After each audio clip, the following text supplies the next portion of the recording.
Good morning, Sam. Good morning.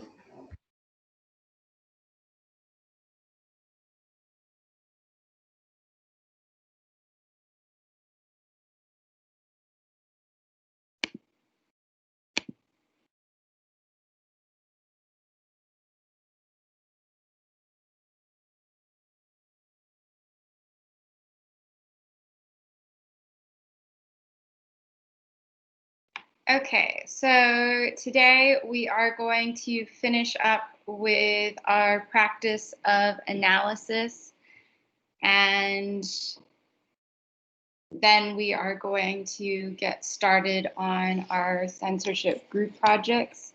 The main topics of today's lesson are how art critics analyze artworks, and then what is censorship.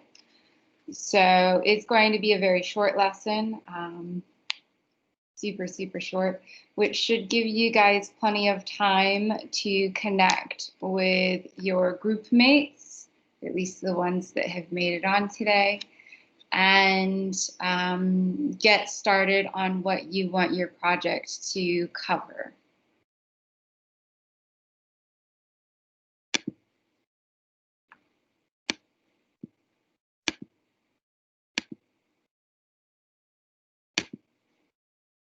So like I said, today we're going to be looking at how art critics evaluate or analyze artworks.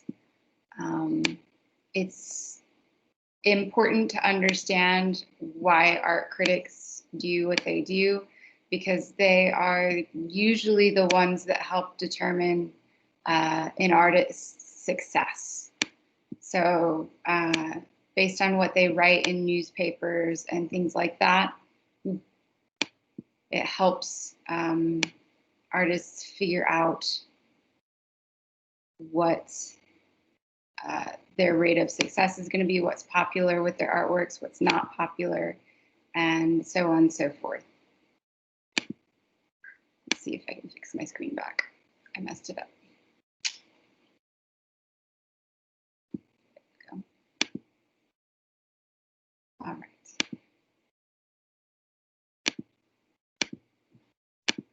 Okay, you guys should be seeing a presentation. Courtney, can you nod yes or no if you see the presentation? Because you're the only person I ever see on here for some reason. My other class, it gives me like a bunch of the images of them at the same time so I can see a bunch of people. But for some reason, for your class, it just likes you a lot. It might be because everyone else has their cameras off, I think. But I like having the camera on because it tells me how fast I'm going.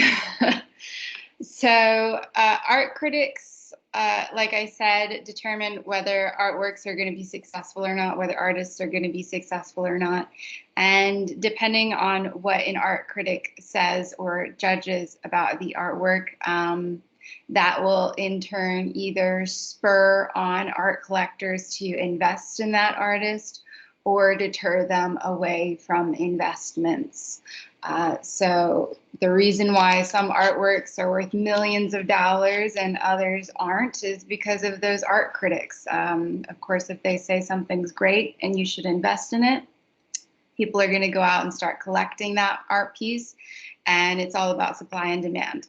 An artist can only make so many art pieces, and since they are limited, it drives up the value of the art piece, which is why we have some like the Yves Klein that we looked at yesterday that was an entirely blue painting that ends up being worth $13 million because that artist only made so many copies and it has his name on it. It's all because of what one particular art critic said, and that art critic was Clement Greenberg. He was the person to go to in the 40s and 50s.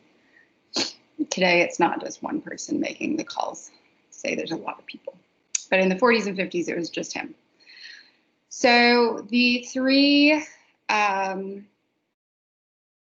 levels of critique that art critics use are formal theory, contextual theory, and expressive theory. Formal theory focuses on the art historical context of the artwork. So throughout art history, what has inspired the artists to make something? Almost all of the artists that we see today have gone through formal training, and that requires them to take art history classes. So they're seeing artworks made by previous artists and gain inspiration from them. So what have they taken? What have they changed? That's what formal theory is looking at. Contextual theory is basically the product of the culture. So what in the world or environment around this artist has inspired them to make what they're making? Was there a war going on at the time, and were they making a commentary on the war? Were there race issues and racial tensions that were inspiring these art pieces? What was happening in the artist's environment at that time to make them want to make an art piece like this? That's contextual theory. Expressive theory is the easiest one to comprehend, and that is why a lot of artists make artwork today. That's for self-expression, and expressive theory looks at that artist's self-expression and their point of view.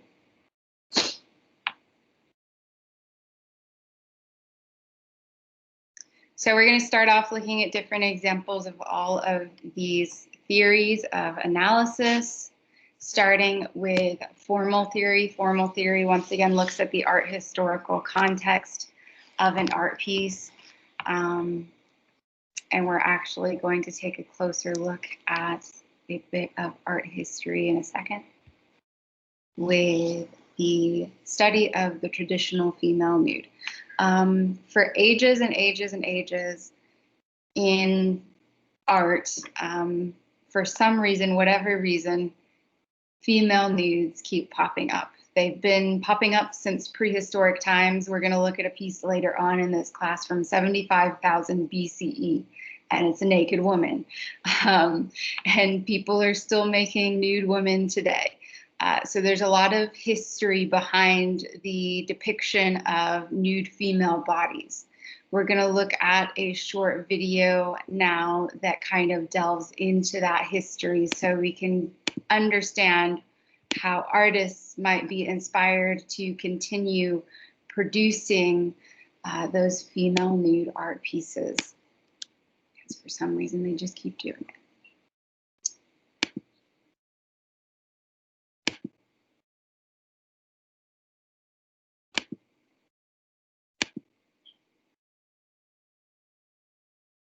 So you guys should be seeing a video.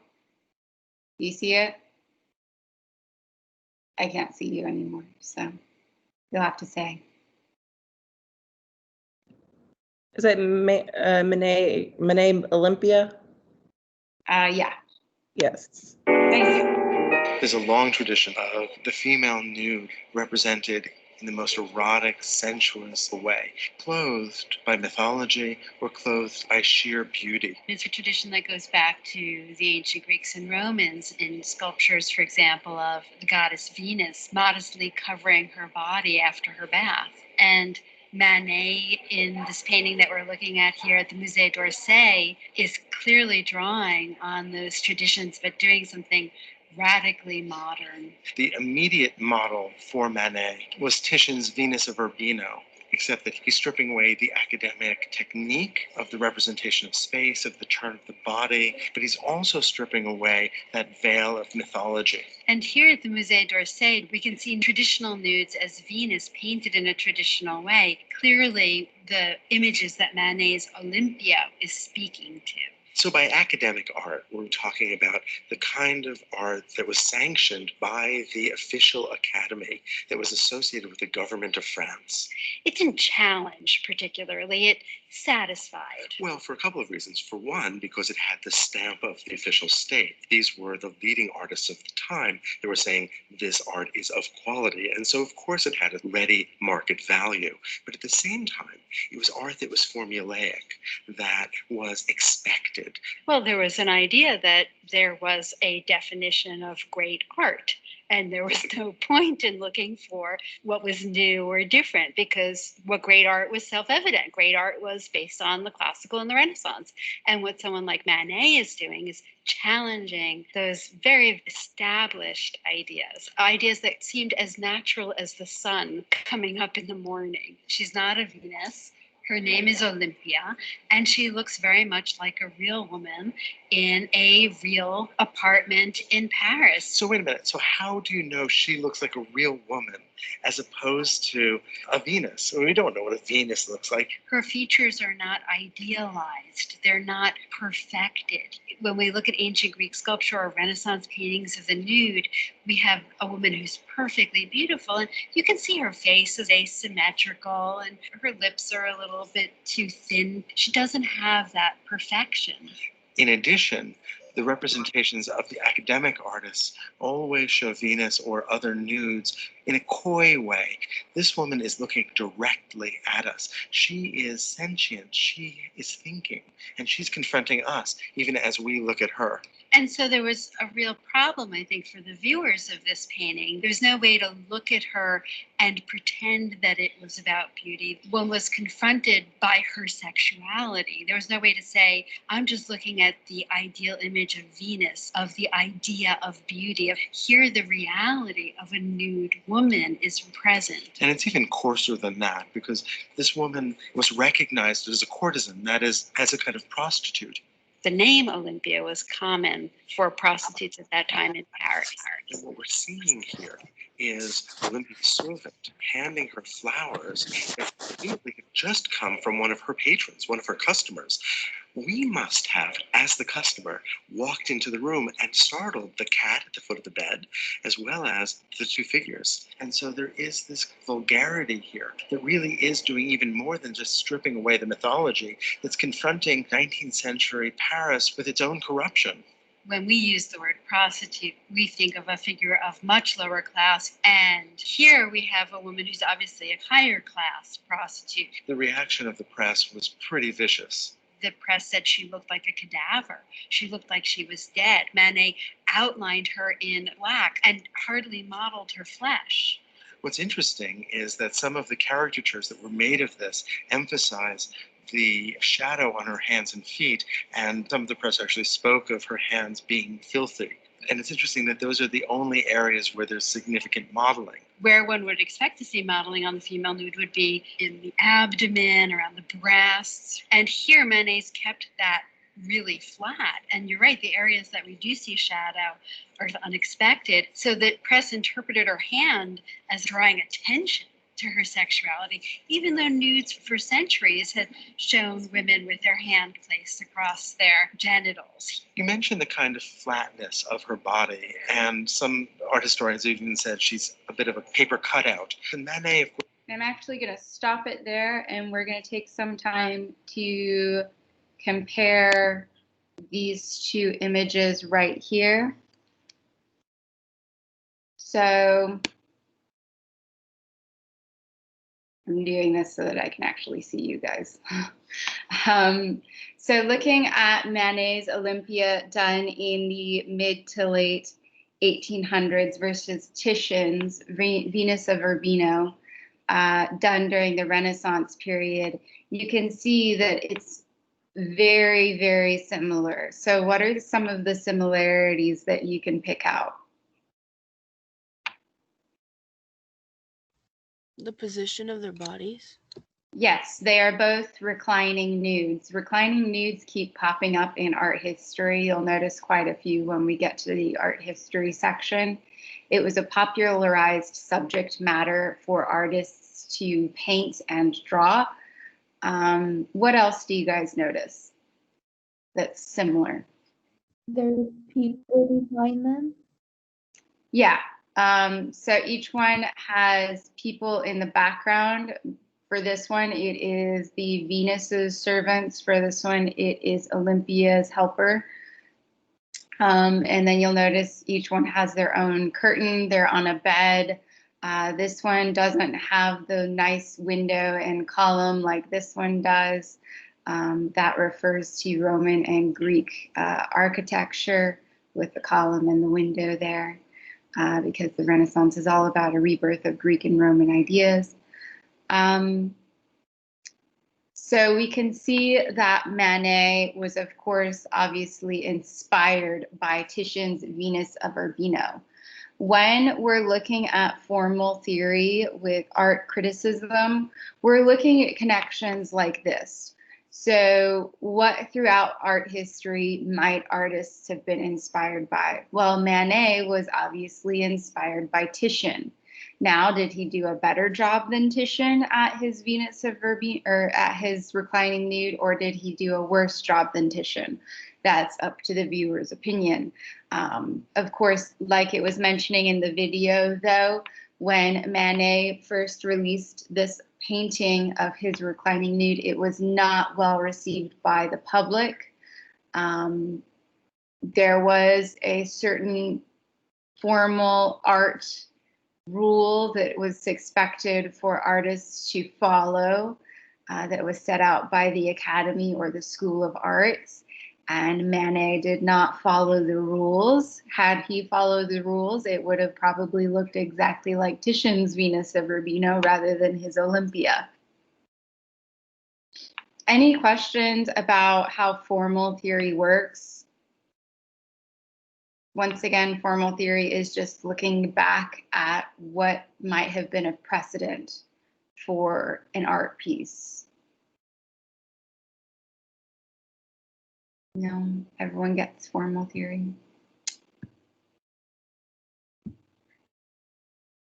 And of course, to be able to properly analyze an art piece with formal theory, you would, of course, have to have quite a bit of knowledge of art.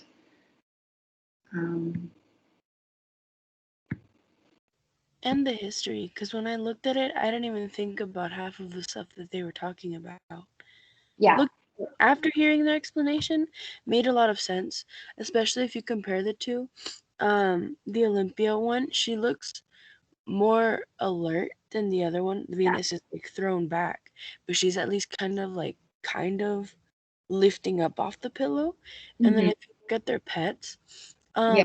I didn't see what it was. I don't know if it was like a dog or a cat or something, but The Venus had a dog and Olympia has a cat. yeah, it was the one in the Olympia hat was sleeping. It was what like knocked out, and the one in Olympia hat was the cat was scared. Yeah, and that is important to note too. Dogs are known for being more playful and easygoing, whereas cats are a bit standoffish. And that relates to something that I didn't mention, which is that the Manet Olympia painting is known for looking like she's a little bit rude with her facial expression, especially in comparison to Titian's Venus, which is a bit more welcoming. And of course, Manet knew what he was doing. Manet purposefully went against what was expected of him, partially to get a rise out of art critics. It's one of the things that made him famous, because bad press is still press. So he ended up using that bad press to help launch his career. Eventually, the Academy will refuse to let Manet show at any art shows. So what Manet does instead is he opens up his own gallery and just shows his own artworks there. So he ends up still making quite a bit of money off of all the bad press. Moving on from formal theory to contextual theory. Contextual theory is all about environmental influences. So what's happening around the artist that would inspire them to make this artwork. So like I said there, the context matters the most. An example of art pieces made and that can be analyzed with contextual theory are pretty easily seen from the group known as the Dada artists. Dadaism was a reaction to World War I. If you remember the furry cup from yesterday, that was made by a Dada artist. Dada artists were trying to express their frustration and discontent with the absurdity and violence that was being expressed by world nations in World War I. They were very frustrated with the world leaders deciding to fight and waste millions of lives and destroy people's homes instead of talk. They couldn't figure out why they couldn't just discuss matters and why they had to fight a war on a global scale. So that's what Dadaism is trying to express, which is why that furry cup was a furry cup. The furry cup yesterday was an absurd object. Dadaism is trying to express the absurdity of World War I.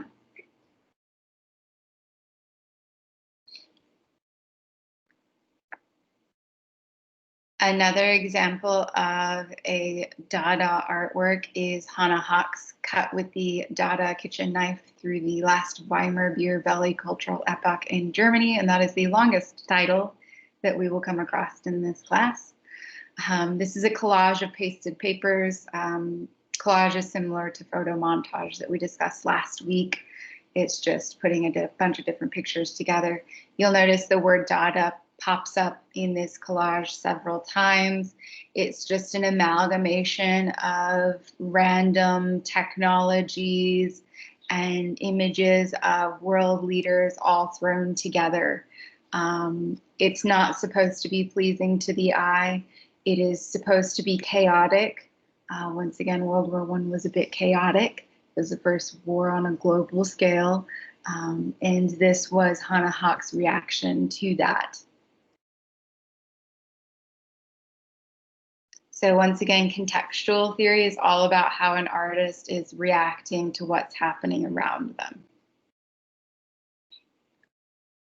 And that takes us to our last theory, expressive theory. Expressive theory is how an artist has chosen to express their feelings.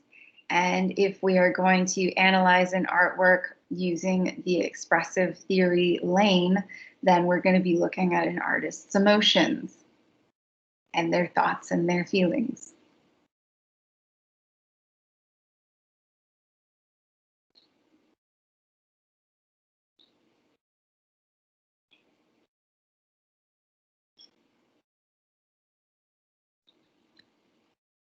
An example of an artist that is very expressive and an art piece that has to be analyzed with expressive theory or else you're going to end up getting disturbed by it is this one right here. This is an artwork by Andre Serrano. It is a photograph, and this is also going to be our censorship piece. So does anyone know what the word censorship means or what it means to censor something?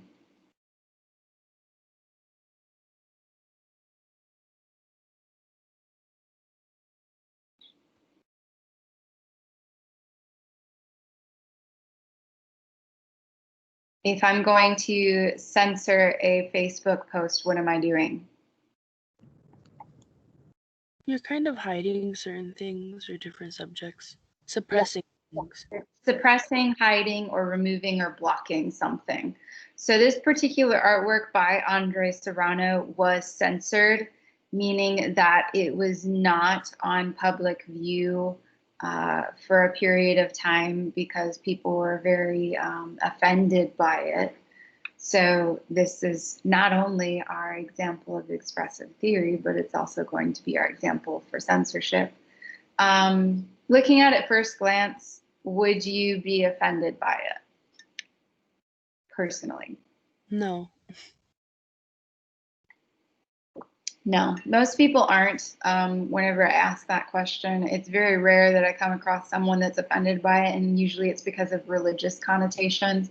But this piece was not censored because of religion. It was censored because of what the image is actually made of.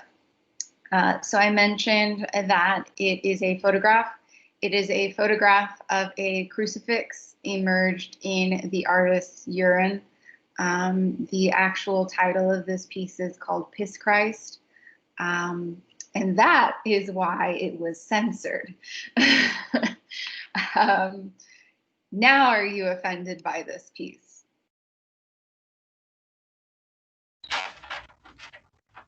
I was shocked for a second, but I'm not offended. Really offended, so I wouldn't be offended by it, but I would have been taken aback if I had seen this back in the 80s when it first came out.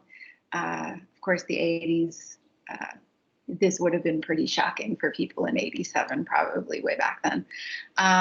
But yeah, I'm not easily offended either, but a lot of people were. Especially very religious people, so much so that they had to close down the gallery that this was going to be shown at and remove this image. Serrano makes a lot of pieces that are a bit jarring, though, and this is just the first one he ever made. But to actually understand and appreciate this art piece, we have to analyze it with expressive theory. So this art piece was not made with the intention of offending anyone. It was actually made as a way for Andre Serrano to express his frustration with the religious group at the time. He felt like Christians as a whole were not taking their religion seriously, and they were basically pissing on what Christ did for them. Basically, he was calling them hypocrites. So this was his way of expressing the frustration with how people in the Christian community were acting towards him.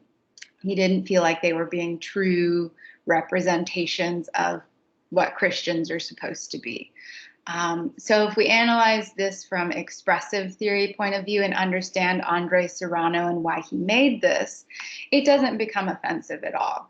It's actually quite understandable that he might be a bit frustrated with a community of people at some point in time, because people do get frustrated with other people. And he has a right to express that frustration, I do believe. But this is our first example also of censorship. Like I said, this art piece had to be removed from public view. Oftentimes when it's shown today, they still have little disclaimers about it before you enter a show in case you're going to be offended by it. In fact, a lot of art pieces today have disclaimers that come with them before you actually walk into the room with it. For example, art pieces that have flashing lights will have disclaimers ahead of time, just in case you are going to be triggered by that for whatever reason. That's quite common, but there's also examples of art pieces that are going to have a lot of nudity or graphic images. They will give you a disclaimer before you walk into the room. That is not censorship. So if there's a disclaimer, you know what you're going into, you can still see it. Censorship is completely blocking and removing an art piece from view. Like you can't find it, you can't see it, it has been removed. It no longer is being shown. That brings me to our group project, which is all about censorship. By the way, there's another great example of censorship in your book by Chris O'Feely, and that is the Virgin Mary. I would recommend you checking that out before you start this project, if you didn't read that section. So most of you have done a really good job at getting online and checking who is in your group for your group project. I'll go over those groupings in a second if you don't have yours already, but I am first going to go over the project requirements. The project requirements are under your censorship module section on Canvas, so if for whatever reason you want to refer to this, feel free to. But your censorship project is all about the question of should artists, museums, and galleries be allowed to exhibit whatever they want, or should society decide what is appropriate to be on display? So in other words, should artworks be censored or should they not? For this assignment, you will need to tell me what you and your group about showing art in public. According to your own opinions, you may decide if you think art needs to be censored, or if artists should have total freedom. Perhaps you believe that there is a middle ground to allow editing artwork or limiting exhibition locations and funding, or doing something like those disclaimers. Based on the group's opinions, you will need to come to an agreement on which stance you will take and argue in support of. So this entire project is about an argument. You're going to pick a side and argue why you're right. In an argument, do you ever argue against yourself? No. You only argue for yourself. So keep that in mind, because every time I do this project, there's always someone that ends up arguing both sides, and it doesn't really help their stance. So if you're going to do this, you're going to pick a side and only focus on your side. So for this project, you will need to create a cohesive slide presentation with both images and text that help to create an impact to support your arguments. Everyone in the group must participate in some form or fashion for this assignment. For example, student A did slides 1 through 3, student B did slides 4 through 6, so on and so forth. You may choose to record your slides in a presentation format, so like you can do a video recording if you want to, but that's not required. That would make things more entertaining and exciting though, and since part of your grade is on creativity, it's not a bad idea. If you're interested in doing a video recording of your presentation, reach out to me and I can help you do that. The question that everyone always asks me is, do we have to present it in front of the class? No. You do not have to present your presentation. You just have to turn in your slideshow. If you want to do a video recording, like I said, you can, and I would probably give you brownie points on it because it's a lot more entertaining that way and it's a lot more creative, but it's also a lot more work. So keep that in mind. Now the big question, how are we going to do this group project if we are stuck in quarantine and half of us are in class and half of us are not in class? Well, I have already made your groups. So that should help cut out some time instead of trying to find people. Your groups are already pre-made. Today, you're going to be sharing your contact details and the way you best prefer to be reached by your group members. You can use Google Slides, PowerPoint, Prezi, whatever format you want or feel comfortable doing for this presentation. Usually, the groups that use Google Slides end out on top, because with Google Slides, you can share the slide document with every group member as long as you have their email address, and then everyone can work on it at the same time. Whereas if you do a PowerPoint, you're going to have to wait for people to email you portions to put it together. Prezi is another one that you can all work on simultaneously. You just have to have the login code. But Google Slides is free and easy. So that's what I would use if I were you, but you can use whatever you feel most comfortable doing. You guys are going to be graded on the following topics: your presentation as a whole, the style or creativity, cohesiveness, so does it flow, group effort. You guys are actually going to be grading each other on group effort. There's a group survey at the end when you turn in your presentation that you all need to fill out. Length, your presentation should be at least 10 slides, 10 or more slides. And arguments, if you need help coming up with different arguments, feel free to reach out to me and I can help you come up with some. Great websites to use to collect information: hyperallergic.com. Hyperallergic.com is a collection of news articles about art. So if you go to hyperallergic.com, there's a little search engine on the top left bar. You can just type in the word censorship and it'll give you at least 100 articles that you can refer to about it.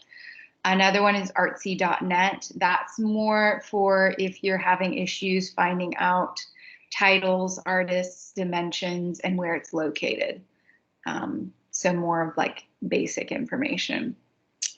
If you use outside information and sources, which I'm assuming you probably will, Make sure to cite those materials in your bibliography using MLA format. If you are using images of artworks in your presentation, make sure that you do that thing that I told you to do the very first day of class, where you list the title, or not the title, the name of the artist, comma, title, comma, medium, comma, dimensions, comma, date.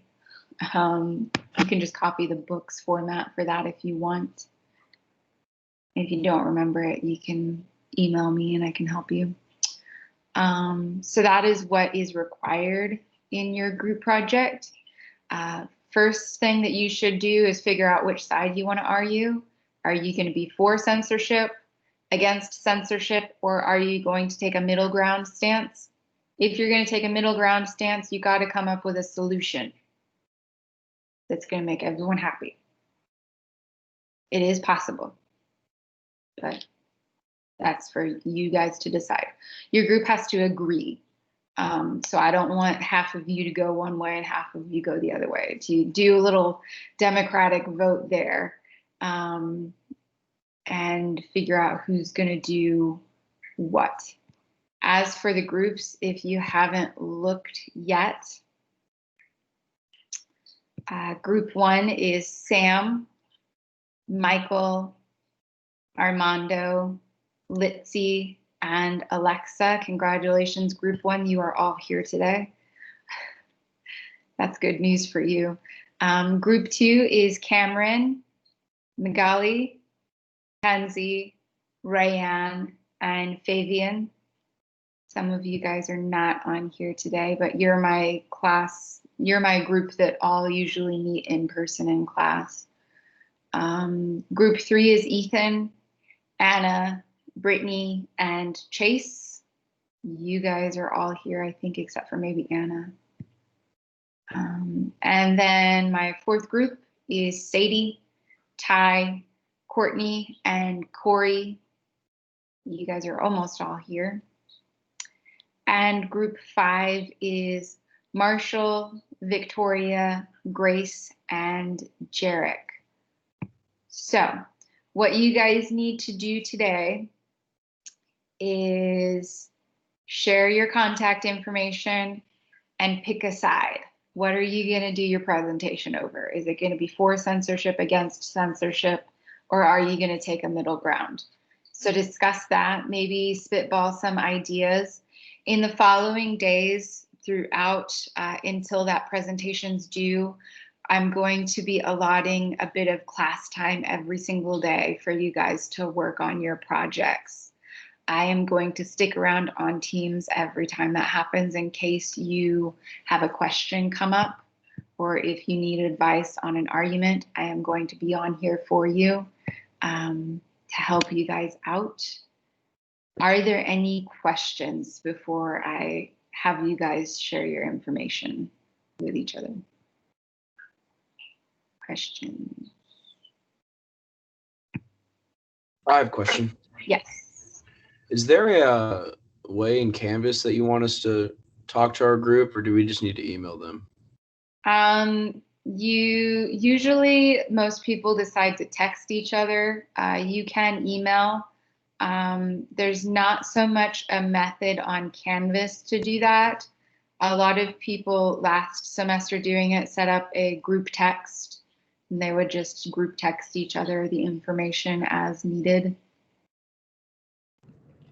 Okay, thank you. Right. Huh? Just a suggestion, if people prefer the video route or Teams Meet, since everybody has a Gmail account through the school, Google Meets is very user-friendly. And you can record it too. So Google is definitely a recommendation that especially my early college, high school students used last semester, and they found it really easy.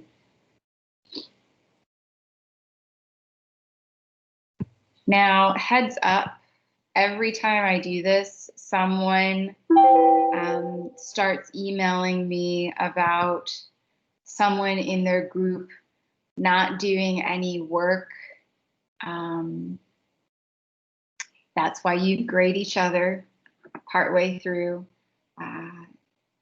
You can email me and discuss your frustrations with me, but I'm just going to tell you the same thing. This project is created by the college to see if you're capable of working with other people. If you don't do any work, that tells us that you're not capable of working with other people, and you're probably going to fail this assignment. So if you are stuck with one of those poor, unfortunate people that don't do any work, just give them a bad grade on the review. That's all I can tell you.